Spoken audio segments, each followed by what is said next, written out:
Hey guys, Primal Chaos here. Welcome to the channel.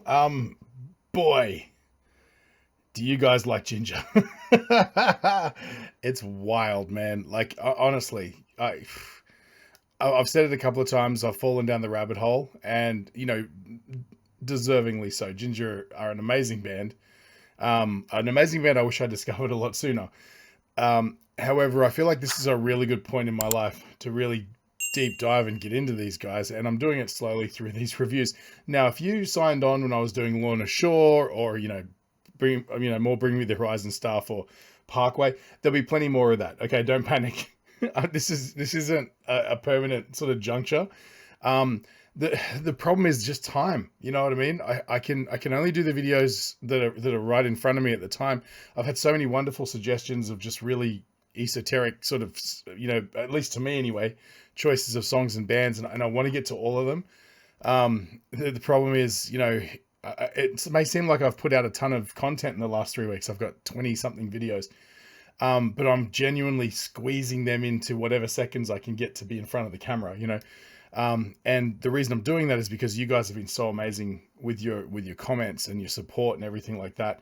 A couple of people have even donated to me, and I don't know how to take that. It's actually blowing my mind. Thank you so much, guys. I see you. Okay.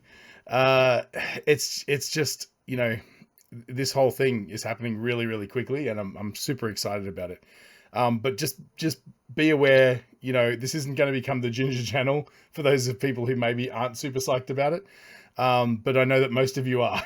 So we're going to do this today. The reason I've jumped onto this song is because it's probably the most requested song I've had in the last week. And this or several other ones from the band. But, this one seemed like it'd be a little bit more interesting to me. I've had a quick glance at the lyrics, and it seems to be a manifesto of like an introvert. It's all about, your castle is your fortress where you can lick your wounds. Things like, they won't find me in my shell, chances go to zero. I'm a guest in my own skin, And before we start, can I just say, a lot of people have been really filling me in with the backstory of Jinjer, and it's they were a band that were born from adversity, and like I always say, pressure creates diamonds, and that's absolutely the case in this case. I've had plenty of commenters really sort of give me the full, background and stuff like that. Some of it quite harrowing, And one thing that's amazing is out of that becomes this beautiful poetry. Somebody said earlier, you need to delve more into TATIANA's poetry, the lyrics and stuff. And I've said before, I'm not a huge fan of trying to interpret lyrics on this platform, because I feel like lyrics are a deeply personal thing, and everybody has their own relationship with lyrics in the song, or the way that they interpret the imagery in videos and things like that. And so I don't like to sort of try to color anyone else's perspective on that. But I mean, this is clearly just about being an introvert. And I find that dichotomy really interesting, because, here's somebody who's like performing in front of tens of thousands of people at Wacken, but inside, they're battling with this inner demon of not having enough energy to deal with that on a personal level, and I just find that really interesting. I got to go home, my batteries are low. People often talk about their social battery being drained and stuff like that. And as someone who works primarily in retail, I get that. Sometimes it's just you so many people coming at you all day long can be challenging. And now dial that up to 1,000,000 when you're the singer of a band that everybody wants to talk to because you're different and unique. And you have to go out every night in front of a crowd, that expect things from you. And how to sort of quantify all that would be challenging. But anyway, I've gas bagged too much. Let's listen to the song, because I'm pretty excited about this one.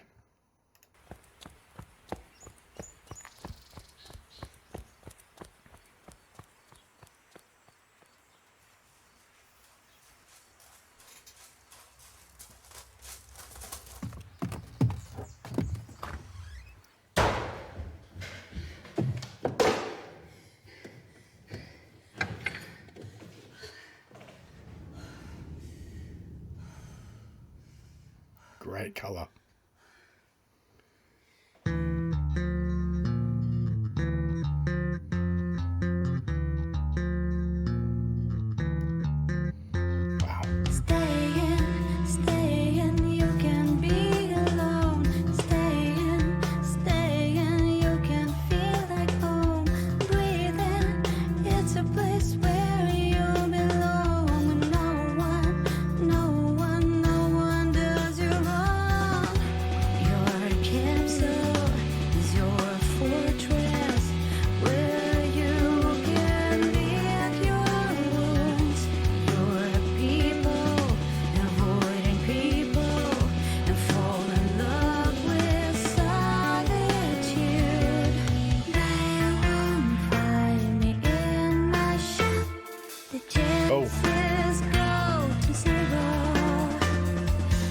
See, it's little moments like that that elevate pieces of music like this, you know, just it's those little artistic flourishes that separate the first verse from the second verse, or, you know, whatever you want to do to make an alternate version, and to give people something that they've never heard before. It always just snaps you out of the trance of listening, and it allows you to grab onto something that you didn't see coming. And these moments end up becoming your favorite parts of the songs. There's a particular song by Counting Crows. I can't even remember which one it is, to be honest with you. I can hear it in my head. I just can't remember the name of the song. But there's this beautiful like moment where the band drops off and there's this tiny drum fill on the hi-hats. There's just like, it's just like this, and it's just this moment that every time I hear it, it just sweeps me away. It's beautiful. And that little vocal choice there, let's see if we can get back to it.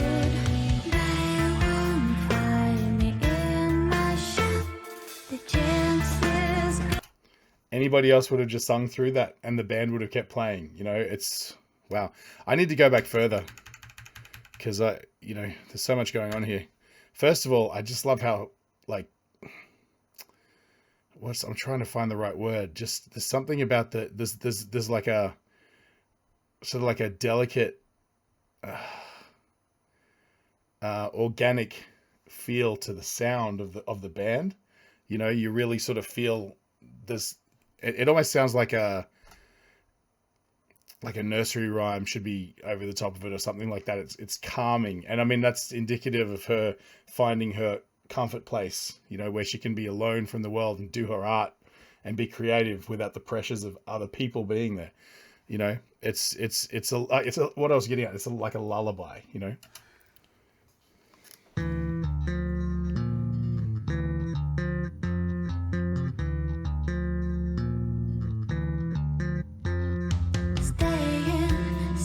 That groove though, man.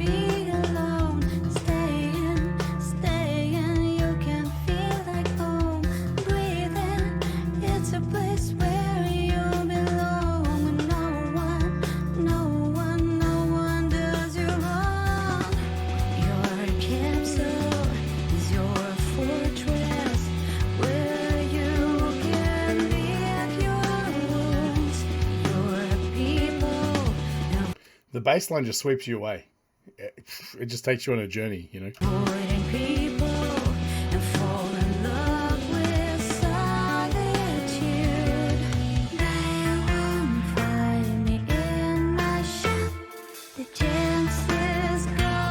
on. This is very cool.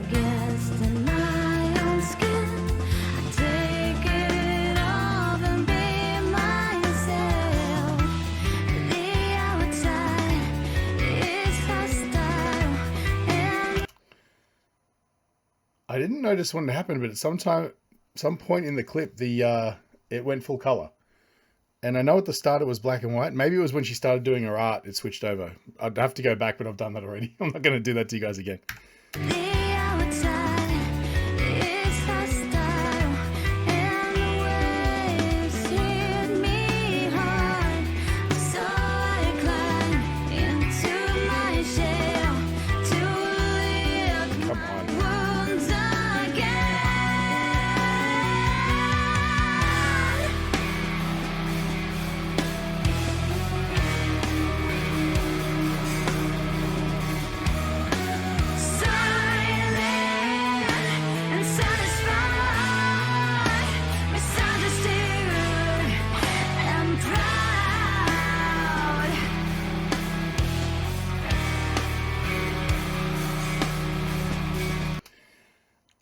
I think someone in the comments mentioned something about this, how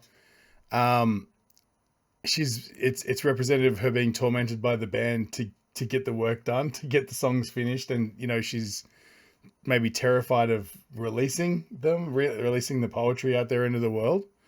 Man, that's really cool. Hang on, I want to go back because there's something else. Yeah, when the music changes subtly, like, I mean, obviously the video clip is designed to follow the sound, but if you're watching it from the perspective of watching a narrative on the screen, the music changes to be more disturbing the second the outside world starts encroaching in on her safe space. You know, it's really cool. You can hear it somewhere around here. She's working. Here it comes. Yeah.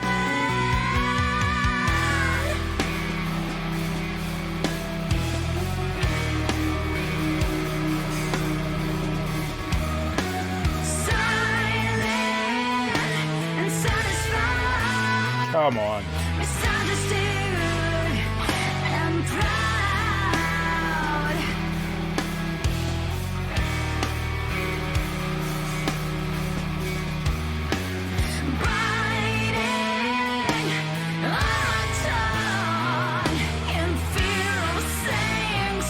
How ominous.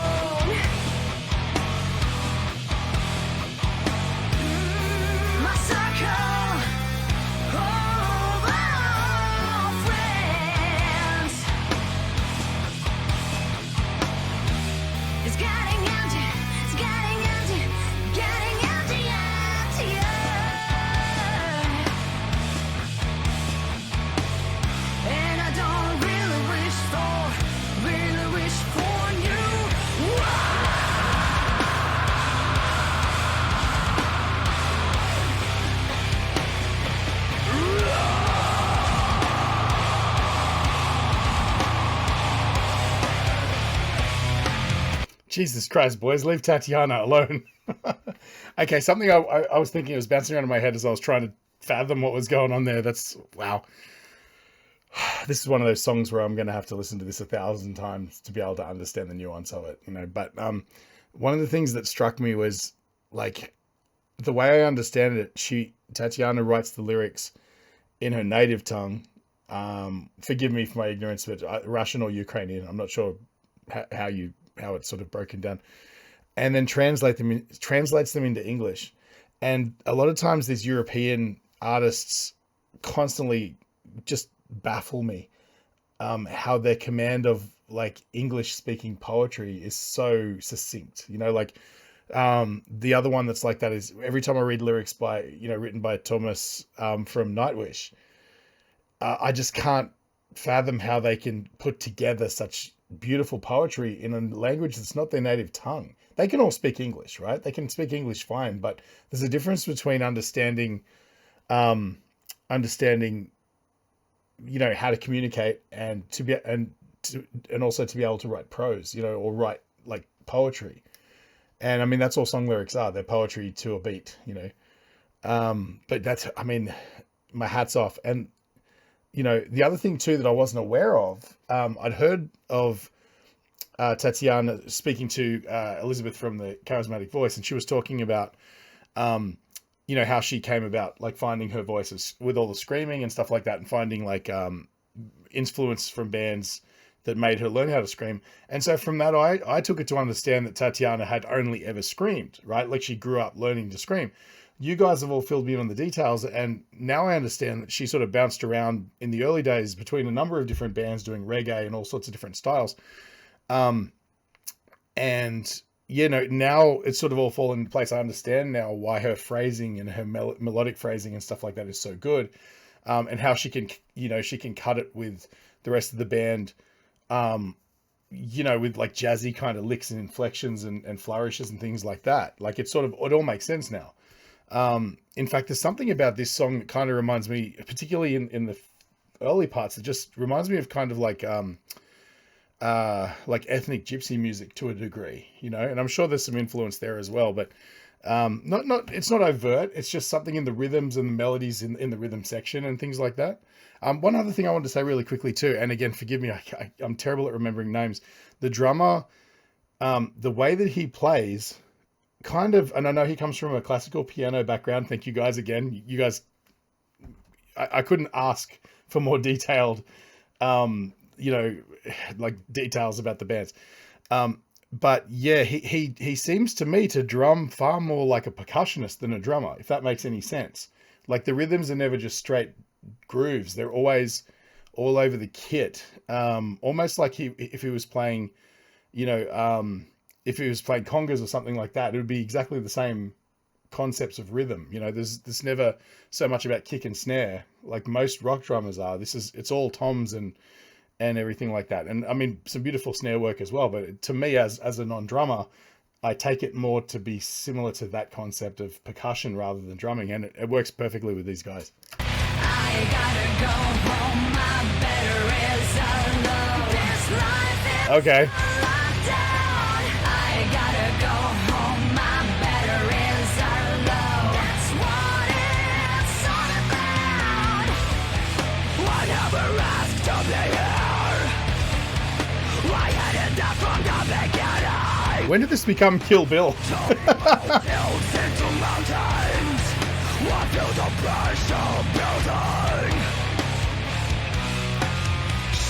I just go on or jump over the wall and say hello to the sick, sick world?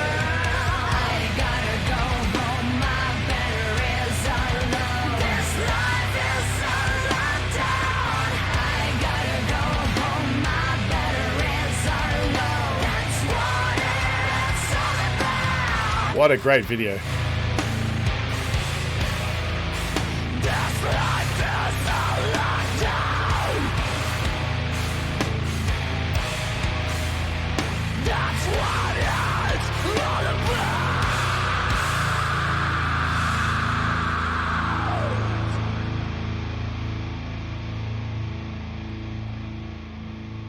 Wow, that really becomes a dirge towards the end there, man. It starts off so beautiful and it just decays into this, just this miasma of just rage. Wow. Vlad is the drummer, yeah. Sorry, guys. It's not a disrespect thing. I've just had so much information coming at me over the last 3 weeks that I can't possibly just remember everyone's names as much as I'd love to, and eventually I will, obviously, because I can see myself very quickly becoming as passionate about it in all of these bands as you guys are, you know. Wow. All right, we'll be right back. So as all you guys know by now, 1 in 6 guys, 1 in 200 women are colorblind. That's a lot of you guys. And if you're having trouble sort of coordinating outfits, or, you know, if people make fun of some color choices you make in your life and things like that, it's a pretty good chance you're one of them. So if you click the link in the description, it'll take you to Enchroma, where you can get a free eye test, find out what sort of color blindness you have. And, you know, you can get some corrective glasses. And if you use the code CHAOS in the checkout, you get 10% off. There's some amazing frames there. Check them out. I thoroughly endorse them. I'm a big fan. So yeah, let's get back to it. All right. So if there's one thing I can say about Jinjer, is that they're amazing at taking a song and making it transform throughout its length. A lot of bands in the genre of metalcore and stuff like that are masters of, you know, the breakdown and, you know, doing really odd musical choices between verses and choruses and things like that. Some of them don't even have choruses. It's just, you know, there's just so much chaotic energy going on. Jinjer will change things up, but they'll change things up in a way that's cohesive and makes sense within the boundary of the song. Part of that energy with metalcore and hardcore and deathcore and stuff like that is to, let's just make really chaotic changes to surprise people, so they don't see that left hook coming, you know. Whereas with Jinjer, all of the change ups seem to happen really organically, and they serve the overall narrative of the song, and that I find that really interesting. From a compositional point of view, it shows great depth and maturity as well. Again, these guys are the masters of making really complex music sound organic and uncomplicated. You know, as much as there's so much chaos going on there, you're listening to it as an overall texture, like musical texture, rather than just a bunch of chaotic randomness, you know. Another band that's amazing at that is Tool. Tool, you know, most music nerds and math rock sort of nerds will tell you all about all of the chord, like the tempo changes, timing changes, meter changes, all that sort of stuff. And they'll learn how to count things out, and they can tell you, oh, this is 7/8 and it goes into 9/8 and all that sort of stuff. Whereas, you know, it's still accessible to the average person who's not a music nerd, who doesn't understand what any of that means.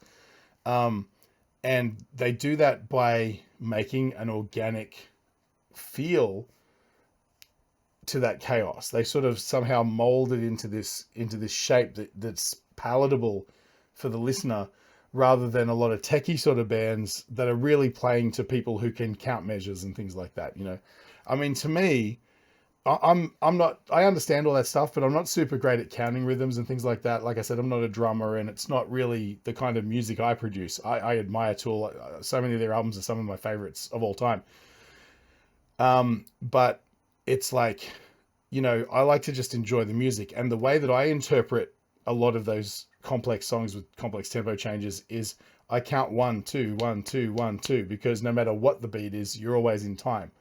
You know, I don't care if it stops at 7 or 9, as long as that pulse is there. 1 2 1 2 1 2 1 2. You can always bop like that to Tool.